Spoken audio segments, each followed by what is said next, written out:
Hey up everybody, welcome back to the Audio Cycling YouTube channel, where today I am going to be telling you who I am picking for my Velogames Giro d'Italia team. Of course, this is due to perhaps some changes last minute, as is always the case with all Velogames teams, but I thought that I'd share with you who I'm thinking of going with in case you are perhaps stuck and maybe you want to take some motivation from my picks. So number one, I've got Richard Carapaz, just because he is the favourite for this race.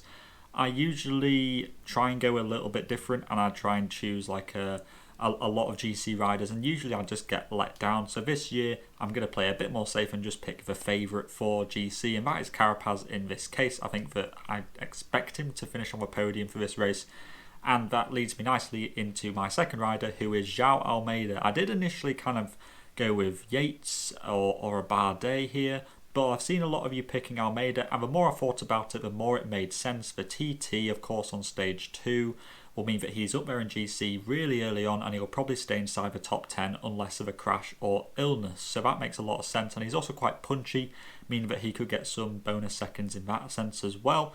And yeah, especially with the time trial at the end, he'll get more points than some other GC riders. So yeah, Almeida seems like a good pick. My third rider is my first breakaway rider, which is Bauke Mollema. Of course, this is the only Grand Tour he hasn't won a stage in yet, so I think that he's going to be very motivated to do so. I think it more favours him in the final week, a lot of mountainous stages, so hopefully that he will be up there trying to get his stage win. Maybe he isn't successful the first time, so he has to keep going for it and get me more points. My second breakaway rider is going to be Leonard Kemner. Of course, he is pretty much the breakaway expert right now. He's almost the new Thomas de Gent.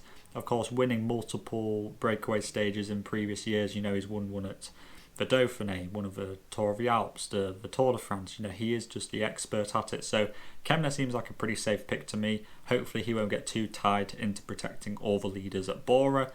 My fifth rider in the sprinter category is Biniam Girmay. This has been one which might be most subject to changes, just because Biniam isn't great at pure bunch sprints, but there are going to be a couple of scenarios where he will be better in the reduced bunch sprints, stage 1 being the one that springs to mind immediately.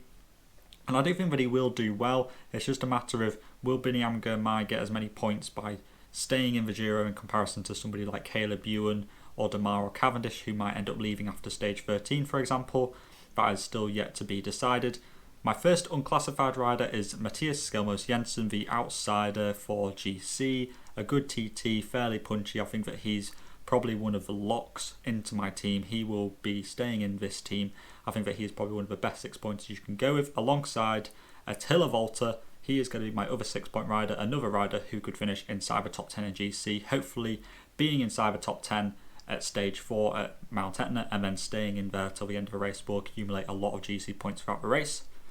And then my other unclassified rider is, without surprise, Mathieu van der Poel. I couldn't not include him in my team. He is so dangerous. Stage 1, he has got that lined up, as is probably stage 2. He is a very good time trialist as well, and I just think that he's going to be very animating in this race, and I really want him in my team because I would be quite scared if I didn't.